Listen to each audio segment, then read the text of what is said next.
અને નસવાડી તાલુકાના કવાંટ તાલુકાના 8-10 આગેવાનો મને મળ્યા અને 8-10 આગેવાનોએ કીધું, સાહેબ અમારા 28 ગામ હાઇડ્રો પ્રોજેક્ટમાં આ લોકોએ બારોબાર સંપાદિત કરી દીધા છે અને હાઇડ્રો પ્રોજેક્ટ આવવાનો છે।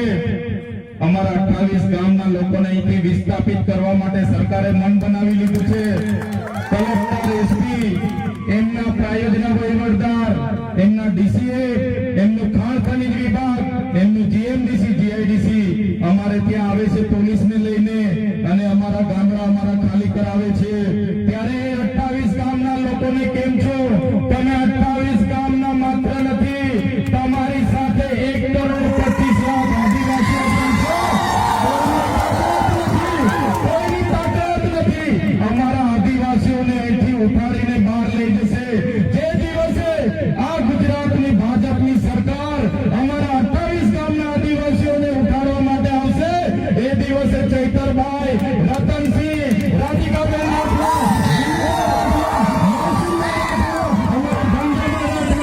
અમે પહેલા દંડો ખાઈશું, અમે પહેલા ગોળી ખાઈશું, પણ મારા સાથીઓ તમે અમારી સાથે પાર્ટીની સરકારને ઉઠાડીને ફેંકી દઈશું। ત્યારે 28 ગામ માટે પણ ખૂબ મોટો પ્રચાર ચાલતો હતો, પ્રચાર ચાલતો હતો કે અહીંયા જે સર્વે કરવા માટે આવ્યા, ડિલિંગ કરવા માટે આવ્યા, સંશોધન કરવા માટે આવ્યા અને સંશોધન કરતા કરતા જ્યારે માલુમ થશે ત્યારે 28 ગામોને વિસ્થાપિત કરવાના।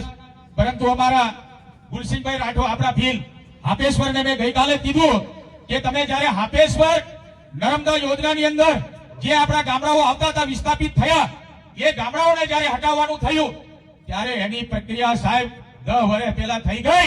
તમને જમીન જોવા માટે મોકલ્યા, પસંદ કરવા માટે, વિસ્તારની પસંદગી માટે મોકલ્યા, તમારા ગામનું ઘરનું સર્વે થયું, તમારું સર્વે થયું। એમ કરતા કરતા ચીમનભાઈ પટેલની સરકારથી માંડીને નરેન્દ્ર મોદીની સરકાર સુધી આપણે આ વિસ્થાપિતો માટે કામ કર્યું। હવે આ તમને 28 ગામ વાળાને ઉઠાવવાની વાત આ બધા ભ્રામક પ્રચાર કરે, એના માટે આપણે તૈયાર થવું પડે કે જો અમને અહીંયાથી વિસ્થાપિત કરવાનું થશે તો અમારા નેતાઓ પણ અમારી સાથે જ। એવો કોઈ અત્યારે વિષય નથી। એવો વિષય આવશે ત્યારે ધારાસભ્ય તરીકે હું પણ તમારી સાથે છું, મારી પણ સપનીતની સાથે કે તમને પણ જવાબ આપીશું।